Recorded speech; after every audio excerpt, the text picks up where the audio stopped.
اس حدیث میں قرآن مجید کی فضیلت کے تعلق سے بہت ہی اہم ترین باتیں ہیں، کئی باتیں ہیں۔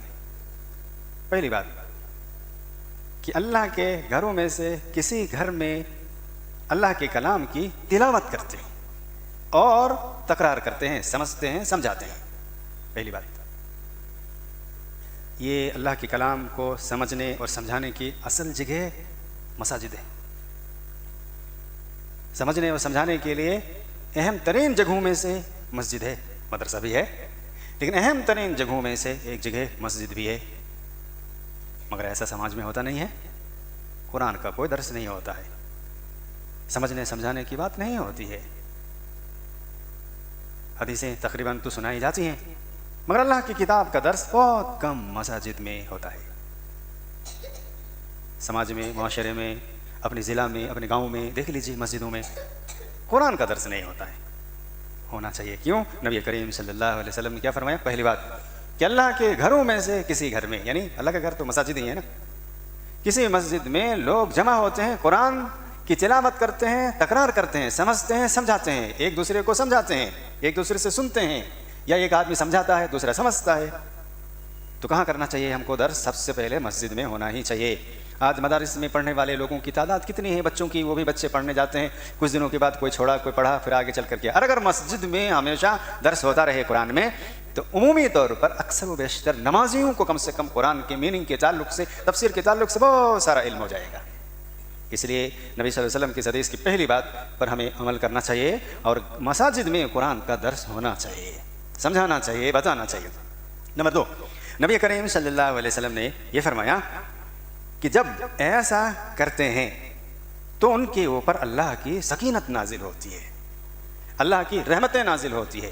اور تیسری بات، سکینت، رحمت، اور دوسری بات میں تین باتیں، سکینت، رحمت اور فرشتے، اللہ کی رحمت کے فرشتے نازل ہوتے ہیں، انہیں گھیر لیتے ہیں۔ کتنی بڑی بات ہے، کتنی اہم بات ہے کہ اگر قرآن کو سمجھیں، سمجھائیں، اللہ سبحانہ وتعالیٰ کے کلام کو بتائیں، سمجھائیں، تو فرشتے رحمت کے گھیر لیتے ہیں، سکینت نازل ہوتی ہے، رحمتیں نازل ہوتی ہیں۔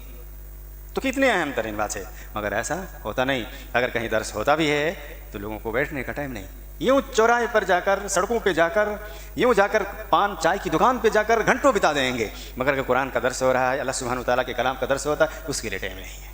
اللہ کی باتیں سمجھائی جائے تو اس کے لیے وقت نہیں ہے نا، یہ وہ تھوڑا ہمارا کام تھا، اور کام جا کر کچھ نہیں، فالتو بات کر رہے ہیں۔ تو نبی کریم صلی اللہ علیہ وسلم کی حدیث سے معلوم ہوا کہ سکینت نازل ہوتی ہے، رحمت نازل ہوتی ہے، اور ہمیں فرشتے، رحمت کے فرشتے گھیر لیتے ہیں۔ اور تیسری اہم ترین بات، اللہ تعالیٰ اس مجلس میں سمجھانے والے، سمجھنے والے سبوں کے بارے میں 7ویں آسمان پر فرشتوں کے سامنے فخر کے ساتھ کہتا ہے کہ دیکھو میرے بندے کیا ہی میرے کلام کو سمجھ رہے ہیں، سمجھا رہے ہیں۔ میرے بندوں کے تعلق سے نام لے کر، ایک دوسری حدیث میں ہے کہ اللہ سبحانہ وتعالیٰ اپنے سب بندوں کا تعارف کراتے ہوئے، میرا فلاں فلاں بندہ، ایسا کر کے ہے، فلاں فلاں بندہ، وہ آدمی، وہ آدمی، وہ آدمی، نام لے کر فرشتوں کے سامنے کہتا ہے دیکھو میرے بندوں کو۔ کتنی اچھی بات، کتنے خوش قسمت ہیں وہ لوگ جو قرآن کے درس میں بیٹھے، کتنا بد قسمت ہیں وہ لوگ جو وقت رہنے کے باوجود بھی چھوڑ کر چلا جائے۔ یہ خوش قسمتی کن کو ملے گی؟ جو اللہ اور اللہ کے رسول کی باتوں کی مجلس میں بیٹھیں گے، انہیں کو نا۔ اور پورا ٹوٹلی بات پر ایک اہم ترین بات، اسی حدیث کو بہت سارے بھائی اس بات کا جواز قرار دیتے ہیں کہ سب مل کر قرآن کی تلاوت کہیں بیٹھ کر کر سکتے ہیں، قرآن کھانی جائز ہے۔ یہ حدیث ہے، یہ حدیث یاد رکھیے گا، مسلم کی روایت ہے، پھر اس کو دلیل بناتے ہیں۔ مگر سوچئے یہ کہاں پر ہے، کہاں کی بات ہے؟ ہمارے گھروں کی بات ہے کہ اللہ کے گھروں کی بات ہے؟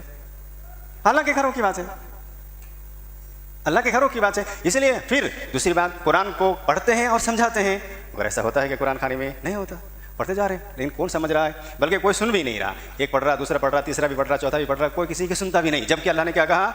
اذا قرئ القرآن فانصتوا لہ، اور پھر جب قرآن پڑھا جائے تو چپ رہو، اور پھر کیا کرو؟ سنو۔ تو کہاں سنتے ہیں؟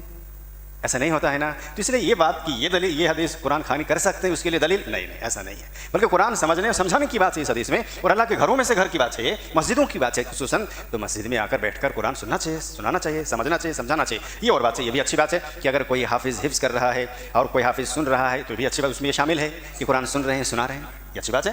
اگر سننے کے لیے کوئی تیار ہے اور سنانے کے لیے کوئی تیار تو اچھی بات ہے۔ تراویح میں قرآن سنتے ہیں، سناتے ہیں، الحمدللہ، بہت اچھی بات ہے۔ یا بیٹھ کر آپ 4 آدمی بیٹھ جائیے، ایک آدمی سنائیے قرآن کو، قرآن میں ہے، اتنی آیتیں ہیں، اتنی سورت ہے، اس کا میننگ یہ ہے، مورل یہ ہے، بہت اچھی بات ہے، الحمدللہ۔ بہرحال تو